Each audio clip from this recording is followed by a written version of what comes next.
अस्सलामु अलैकुम। किताब स्टोरी चैनल पर आप सबको खुशामदीद कहते हैं। मैंने एक तायराना निगाह पूरे कमरे पर डाली थी। मेरी दोनों बहनें नींद की आगोश में थीं। मैंने खामोशी से अपना मोबाइल अपने हाथ में पकड़ा और सीधा स्टोर रूम में चली गई थी।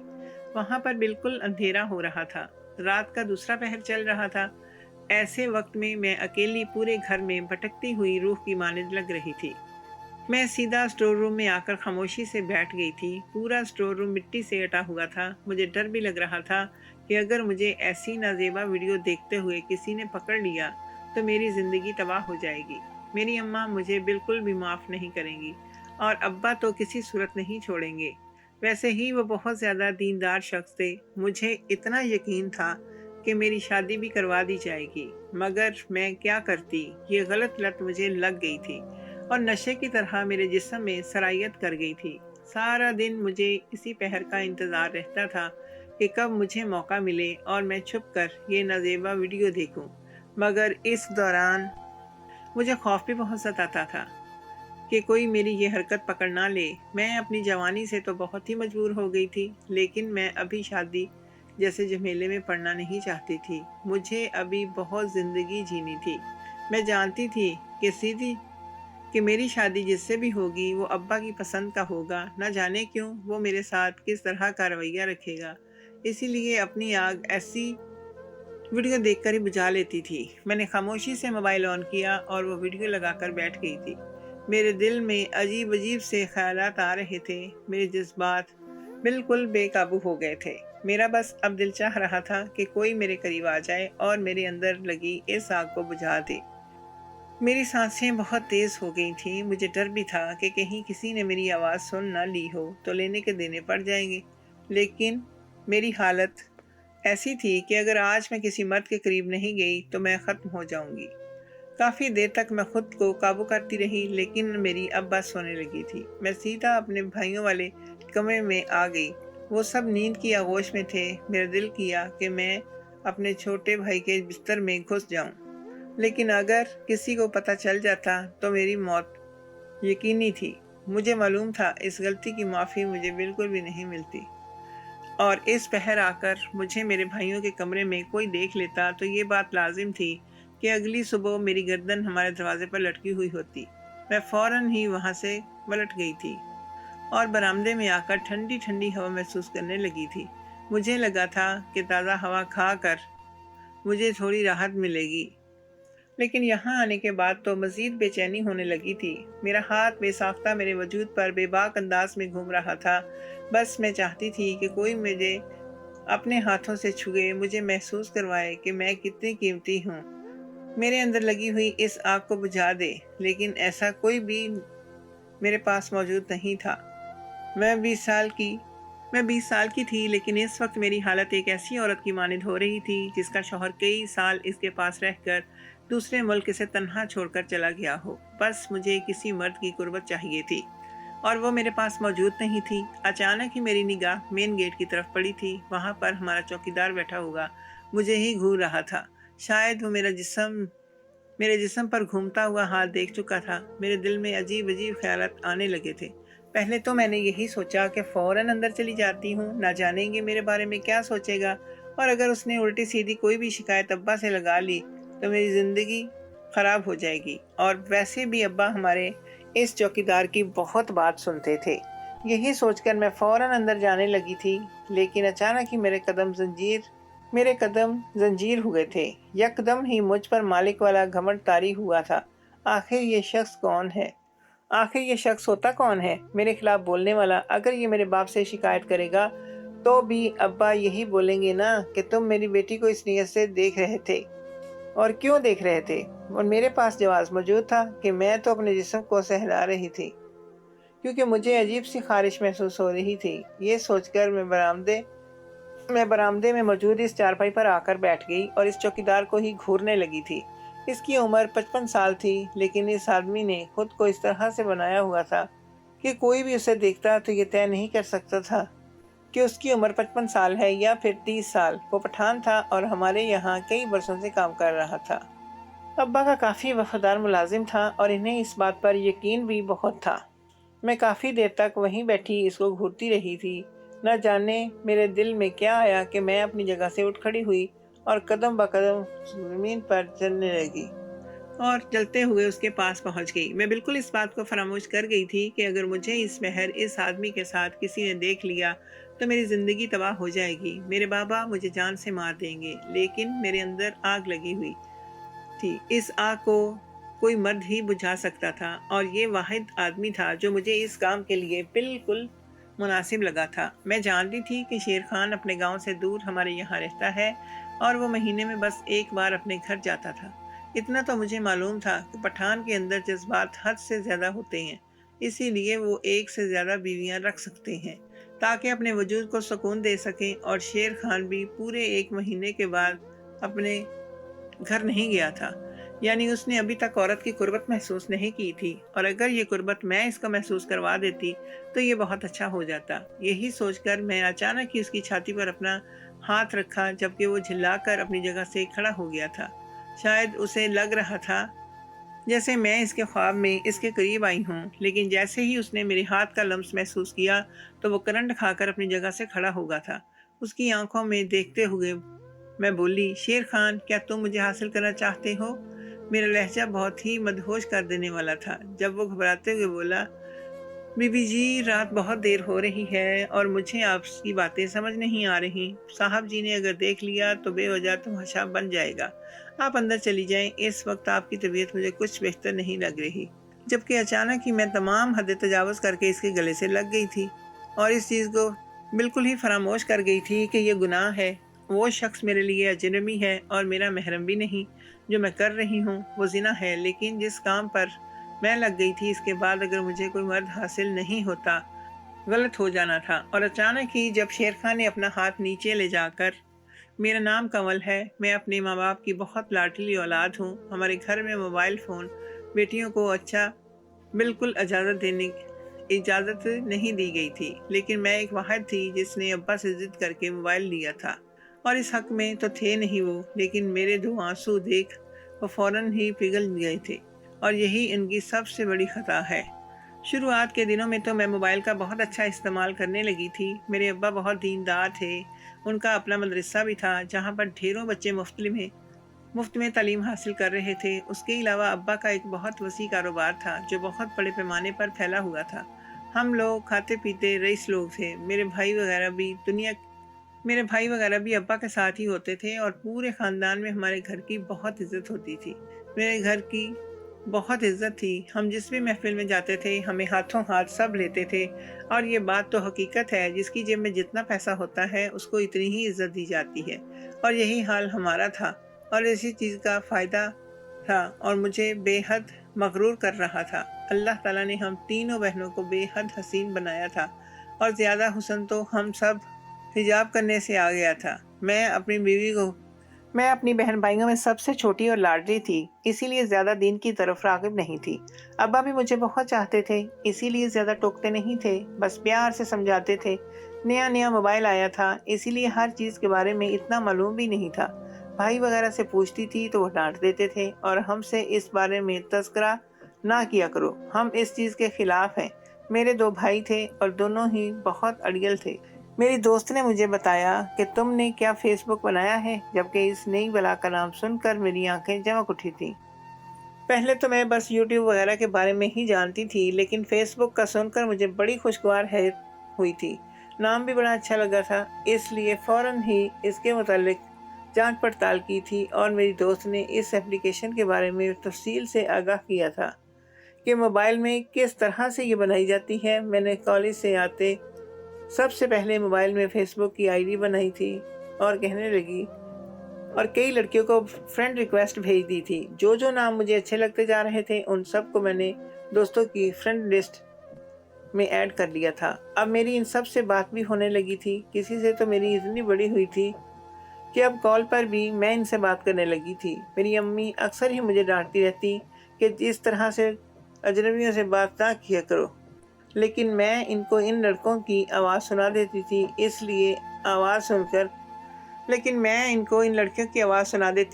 لیے اماں خاموش ہو جاتی تھی کہ کسی لڑکے سے بات نہیں کر رہی، چلو کسی لڑکی سے ہی بات کر رہی ہے۔ لیکن یہی لاپرواہی میرے گلے کا मेरे गले का तौक बन गई थी। एक रोज़ मैं फेसबुक पर वीडियो वगैरह देख रही थी कि अचानक हमाद नाम के एक शख्स के पास एक रोज़ मैं फेसबुक पर वीडियो वगैरह देख रही थी कि अचानक ही हमाद नाम के एक लड़के की मेरे पास फ्रेंड रिक्वेस्ट आई। फेसबुक पर मेरे जितने भी अच्छे दोस्त थे सब ऐसे ही थे। कुछ सोचकर मैंने हमाद की रिक्वेस्ट कबूल कर ली थी। सलाम दुआ के बाद उसने मेरा हाल अहवाल पूछा था, जबकि मैं हैरान हो रही थी कि ये अजनबी शख्स कौन है जो बेवजह ही मेरे मुंह लग रहा था। लेकिन बोर होने की वजह से मैं इससे बात करती चली जा रही थी। अचानक ही उसने एक बहुत ही अजीब बात कही थी, क्या आप शादीशुदा हैं? जबकि मैं चौंक गई थी। हालांकि मैं इसे बता चुकी थी कि मैं एक स्टूडेंट हूँ और पढ़ाई करती हूँ, लेकिन जब उसने ये पूछा तो मुझे मज़ा आया था। मैंने फ़ौरन ही इसको मुस्बत में जवाब दे दिया, जबकि वो फ़ौरन ही मज़े लेते हुए बोला, वाह भई, यानी आपके तो बहुत ही मज़े हैं, बड़ी सुकून की लाइफ गुजर रही होगी। एक बस हम ही कमारे लोग हैं जो एक लड़की के लिए तरसते रहते हैं। आपका तो सही है। जबकि इसकी बात मुझे थोड़ी सी अजीब लगी थी। मैं फ़ौरन बोली, भला इसमें तरसने की क्या बात है? वक्त आएगा तो आपको भी एक अच्छा हमसफ़र मिल जाएगा। जबकि बात अधूरी है इस वक्त। वो मेरे रोंगटे खड़े कर चुकी थी। वो कहने लगी, अच्छा हमसफ़र नहीं चाहिए, बस सुकून देने वाला चाहिए। मैं तो कहना चाहूँ कि शादी से पहले ही अगर कोई लड़की ऐसी मिल जाए जो शादी के बाद वाली ज़िंदगी बिना शादी के मेरे साथ गुजारे तो मज़ा आ जाए। मैं खूबसूरत बच्ची नहीं थी, मैं कोई छोटी बच्ची नहीं थी। मैं भी 20 साल की हो गई थी और अच्छी न बुरी बात का मुझे बखूबी इल्म था। अब्बा तो मुझे आलमा का कोर्स कराना चाहते थे, लेकिन मैंने दुनियावी पढ़ाई को तरजीह दी थी और यही मेरी सबसे बड़ी गलती थी, जिसके बायस मैं गुमराही के रास्ते पर चल पड़ी थी।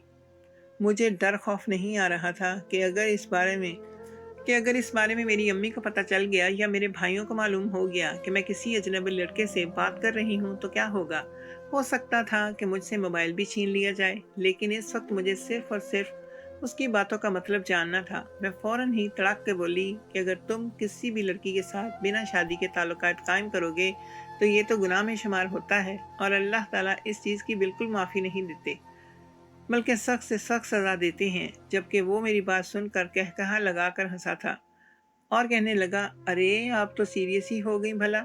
आज के दौर में कहाँ कोई ऐसा मिलता है जो शादी से पहले ताल्लुक कायम कर ले। खैर, आपने अंग्रेज़ी मूवी देखी है। जबकि इसके इस सवाल से भी मुझे धचका लगा था। वो लड़का बहुत ही अजीब और मानी खेज बातें कर रहा था। उसकी बातों और उनका मतलब मुझे समझ नहीं आ रहा था, क्योंकि मैंने ज़िंदगी में पहली बार ऐसा तजर्बा किया था। मैं थोड़ी बहुत इससे बात कर लेती थी। आज के दौर में कहाँ कोई ऐसा मिलता है जो शादी से पहले ताल्लुक कायम कर ले। खैर, आपने अंग्रेज़ी मूवी देखी है। जबकि इसके इस सवाल से भी मुझे धचका लगा था। वो लड़का बहुत ही अजीब और मानी खेज बातें कर रहा था। उसकी बातों का मतलब मुझे समझ नहीं आ रहा था, क्योंकि मैंने ज़िंदगी में पहली बार ऐसा तजर्बा किया था।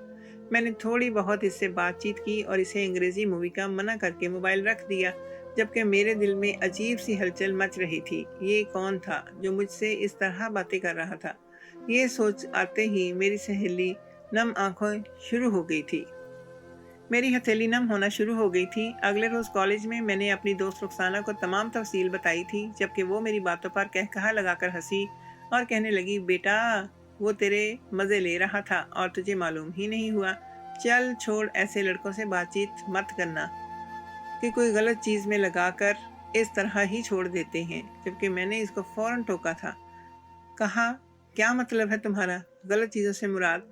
जबकि वो मुझे देखते हुए बोली, अभी तुम्हें इन सब चीज़ों की रस्म की समझ नहीं है, इसीलिए इन सब चीज़ों से दूर रहो और दोबारा इस लड़के से बात मत करना। और यही चीज़ मुझे तजस्सुस में डाल चुकी थी। आखिर वो मुझे किन गलत चीज़ों के बारे में लगा सकता था। और इसके अलावा तो फेसबुक पर मेरी बहुत लड़कियां दोस्त बनी हुई थी। उन्होंने तो अभी तक मुझे किसी गलत चीज़ में नहीं लगाया था, तो फिर ये कैसे लगाता? ये सोच आते ही मैंने तहैया कर लिया था कि मैं इससे दोस्ती करूँगी और ये मुझे कैसे गलत चीज़ों में लगाएगा ये पता करूँगी, और मैं इसको बताऊँगी कि लड़कों की दोस्ती ख़राब नहीं होती। घर आते ही जब मैंने मोबाइल चेक किया तो इस पर बहुत सारी वीडियोज़ आई हुई थी, जबकि मैं हैरान हो गई थी। माफ़ी, کہ بھلا اس نے مجھے میسیجز پر اتنی ویڈیوز کیوں سینڈ کی۔ پہلے تو میں یہی سمجھی کہ مزاحیہ ویڈیوز ہوں گی، لیکن میں نہیں جانتی تھی کہ وہ مزاحیہ ویڈیوز نہیں تھیں، بلکہ وہ تو نازیبا ویڈیوز تھیں جو ایک لڑکے اور لڑکی کی ہوتی ہیں۔ میں نے سب سے پہلے اپنا کھانا وغیرہ کھایا، دوپہر کی نماز ادا کی اور تھوڑی ہی دیر بعد اماں کے پاس بیٹھ کر کمرے میں آ گئی۔ صبح 7 بجے کی اٹھی ہوئی تھی، اسی لیے نیند آنے لگی، لیکن ایک بار موبائل چیک کر لینا ضروری سمجھا۔ بہنیں وغیرہ سب سو چکے تھے اور دوپہر میں ہم سب بھی ایک نیند ضرور لیتے تھے، اور یہ حکم دنیا کی طرف سے تھا۔ میں نے جتنے ہی میسیجز کھولے اور سامنے ویڈیوز کو دیکھا، جو خوف کے مارے میرے ہاتھ سے موبائل چھوٹ گیا تھا۔ میرے دل کی دھڑکن اتنی منتشر ہو رہی تھی کہ اگر کوئی میرے قریب ہوتا تو یقیناً میرے دل کی دھڑکن آرام سے سن لیتا۔ مجھ پر خوف طاری ہو گیا تھا۔ میں نے ہڑبڑا کر اپنے ارد گرد دیکھا تو میری دونوں بہنیں نیند کی وادیوں میں تھیں۔ میں نے فوراً ہی وہ موبائل اٹھایا اور جلدی سے ان ویڈیوز کو ڈیلیٹ کر کے موبائل ایک طرف رکھ دیا تھا، جبکہ میرا جسم تھر تھر کانپ رہا تھا، ماتھے پر پسینے آ رہے تھے، جس سے نہ جانے میں نے کیا دیکھ لیا ہو، جبکہ میں نے تو ان ویڈیوز کو آن بھی نہیں کیا تھا۔ اور ایسی حالت میری ہو گئی تھی، مجھے ڈر اس بات کا تھا کہ ابا کو اگر اس چیز کا پتہ چل گیا تو وہ میرا حشر کیا کریں گے۔ میں جو کالج میں سوچ رہی تھی کہ میں حماد سے دوستی کر لوں گی، اور اب مجھے اس سے نفرت محسوس ہو رہی تھی، جس نے میرے ساتھ ایسی واہیات حرکت کی تھی۔ میں نے فوراً ہی وضو کیا اور 2 رکعت توبہ کی نماز ادا کی کہ میں نے یہ کیا دیکھ لیا۔ مجھے دن میں بالکل نیند نہیں آئی۔ میری آنکھوں کے سامنے وہی نازیبا ویڈیوز چل رہی تھیں جس کو میں نے صرف ایک جھلک دیکھا تھا۔ آج پہلی بار آدھی رات ہو گئی تھی، لیکن میری آنکھوں سے نیند کوسوں دور تھی۔ ہمارے گھر میں بالکل سناٹا ہو رہا تھا۔ میں نے ڈرتے ڈرتے اپنے موبائل کو اٹھایا اور میسیجز کھولے۔ سامنے ہی حماد کی آئی ڈی جگمگا رہی تھی اور وہاں ویڈیوز شو ہو رہی تھیں۔ حماد نے مجھے مزید ویڈیوز بھیجی تھی۔ میں نے دل پر ہاتھ رکھ کر اس بار ویڈیوز آن کی تھی اور اس کو دیکھتے ہی میری سانسیں مزید تیز ہو گئی تھی۔ میں ارد گرد بھلائے اس ویڈیو کو بغور دیکھ رہی تھی۔ ایک عجیب سی لذت مجھے محسوس ہو رہی تھی، لیکن آج سے پہلے میں نے کبھی اتنا مزہ محسوس نہیں کیا تھا۔ کافی دیر تک میں ان نازیبا ویڈیوز کو ہی دیکھتی رہی تھی، اور فجر کی اذان کے وقت میں نے موبائل فون ایک طرف رکھ دیا تھا۔ لیکن آج میرے چہرے پر ایک دھیمی مسکراہٹ تھی۔ کیا وہ مجھے سب پسند آیا تھا؟ یہ سوچ آتے ہی میں نے خود کے سر کو جھٹکا دیا اور فوراً جائے نماز لے کر کھڑی ہو گئی تھی۔ اللہ تعالیٰ سے میں نے معافی مانگی اور پھر سو گئی۔ سارا دن کالج میں بھی میری آنکھوں کے سامنے وہی نازیبا ویڈیوز چلتی رہی تھیں۔ گھر آنے کے بعد میں نے موبائل چیک کیا تو حماد نے مزید کچھ ویڈیوز بھیجی تھی۔ ان کو دیکھ کر تو میری حالت ہی خراب ہو گئی تھی۔ مجھے بہت عجیب محسوس ہو رہا تھا۔ آج سے پہلے میں نے کبھی ایسی حرکتیں نہیں کی تھیں، لیکن اب مجھے اپنی جوانی تنگ کرنے لگی تھی۔ میں اب روز کالج سے آنے کے بعد اسٹور روم میں بیٹھ کر یہ ویڈیوز دیکھتی تھی، اور اب یہ میرا روز کا ہی معمول بن گیا تھا۔ اور آج رات کو جب میں اسٹور روم میں وہ ویڈیوز دیکھ رہی تھی تو میرا اپنے اوپر قابو ختم ہو گیا تھا اور میں باہر آ کر بیٹھ گئی تھی۔ تبھی میری نگاہ ہمارے چوکیدار پر پڑی تھی، جو 55 سال کا سرخ و سفید پٹھان تھا۔ اس کو دیکھ کر میرا دل بے قابو ہونے لگا تھا، اور جس انداز میں وہ شخص مجھے گھور رہا تھا وہ یہ بتانے کے لیے کافی تھا کہ وہ مجھے پسند کرتا ہے۔ اور یہی چیز سوچ کر میں اس کے پاس چلی گئی تھی کہ مجھے میرے جسم کو سکون مل جائے گا، لیکن میں نہیں جانتی تھی کہ وہ سرخ و سفید پٹھان میرے ساتھ کیا کرنے والا ہے۔ اچانک ہی وہ نیچے جھکا تھا اور اس نے اپنا ڈنڈا اٹھایا تھا، اور اتنی زور سے ڈنڈا اس نے میری کمر پر رسید کیا تھا کہ میری چیخ حلق سے بے ساختہ برآمد ہوئی تھی، جبکہ اس نے مزید میری پیٹھ پر 2 سے 4 ڈنڈے لگائے تھے اور ساتھ ہی چیخ کر میرے ابا کو باہر بلایا تھا۔ اس نے میرے بازو کو اپنی آہنی گرفت میں جکڑا ہوا تھا۔ چوکیدار کی آواز سن کر ہمارا پورا ہی گھر اٹھ گیا تھا، اور ابا جیسے ہی باہر آئے تو اس چوکیدار نے مجھے جھٹکے سے ابا کے قدموں میں پھینکا تھا اور ان کی طرف دیکھتے ہوئے غصے سے غرانے لگا، اپنی اس واہیات بیٹی کو سنبھالو، نہیں تو ہمارے ہاتھوں قتل ہو جائے گی۔ یہ بے غیرت کی بچی ہمارے ساتھ غلط کاری کرنے آئی تھی، ہمیں دعوت گناہ دے رہی تھی۔ اگر ہم چاہتے تو تمہاری لڑکی کے ساتھ بہک جاتے، لیکن ہم نے تمہارے گھر کا نمک کھایا ہے، اسی لیے ہم نے کوئی الٹی سیدھی حرکت نہیں کی۔ لیکن اپنی بیٹی کو سبق دو کہ حلال اور حرام کیا ہوتا ہے۔ جلد از جلد شادی کر دو اس کی، اس سے پہلے کہ تمہارے سر پر خاک ڈالے۔ لگام ڈالو اسے، ورنہ منہ کالا کرے گی۔ पठान के मुंह में जो आया वो बक रहा था, मगर मेरी हालत तो ऐसी थी कि काटो तो बदन में लहू नहीं वाला था। मेरी सिट्टी गुम हो चुकी थी। मेरी बहनें मुझे फटी फटी निगाहों से देख रही थीं और यही हाल मेरे भाई और अम्मा का था, जबकि अब्बा लाल सुर्ख आंखों से मुझे घूर रहे थे। मैं अभी अपनी सफाई में कुछ कहती, इससे पहले ही अब्बा ने मेरे बाजू को अपनी आहनी गिरफ्त में थामा था और घसीटते हुए घर के अंदर ले गए थे। अंदर लाते ही उन्होंने मुझे ज़मीन पर पटका था और इसके बाद उन्होंने मुझे पैर दर पे कई ज़रबे लगाई थी, जबकि मैं दर्द से बिलबिला उठी थी। जबकि वो मार मार कर जब थक गए थे तो मुझसे मोबाइल छीन कर अपने कमरे में चले गए थे। मुझे अपनी किस्मत पर बहुत रोना आ रहा था। कोई भी मेरे पास नहीं रुका था, सब ही मुझे लान तान करके जा चुके थे।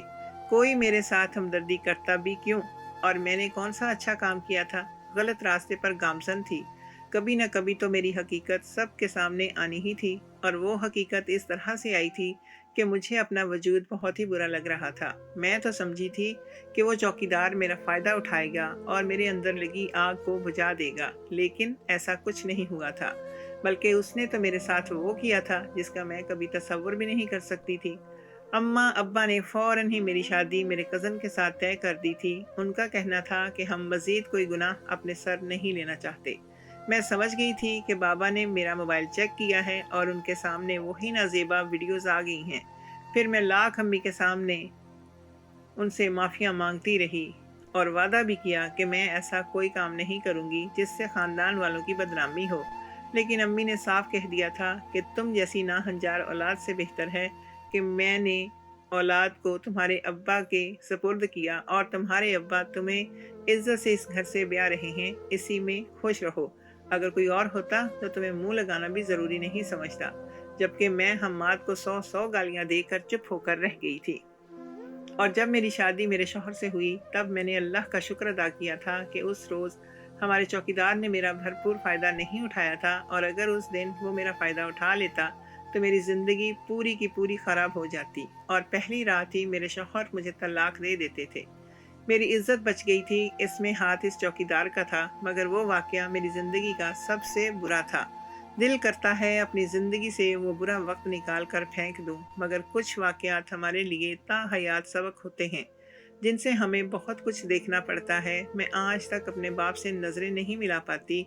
वालिदैन भी अगर वक्त पर अपनी बच्चियों की शादियां कर दें तो वो इस तरह की गुमराही में ना पड़ें और गुनाह का रास्ता ना ढूंढें। मैंने अपने साथ गलत करने में कोई कमी तो नहीं छोड़ी थी, मगर अल्लाह ने मेरा पर्दा रख लिया था। इस चीज़ के लिए मैं आज भी दिल में अल्लाह का शुक्र अदा करती हूँ और इस काम से तौबा भी करती हूँ जो मैंने तन्हाई के लम्हात में करने की कोशिश की थी।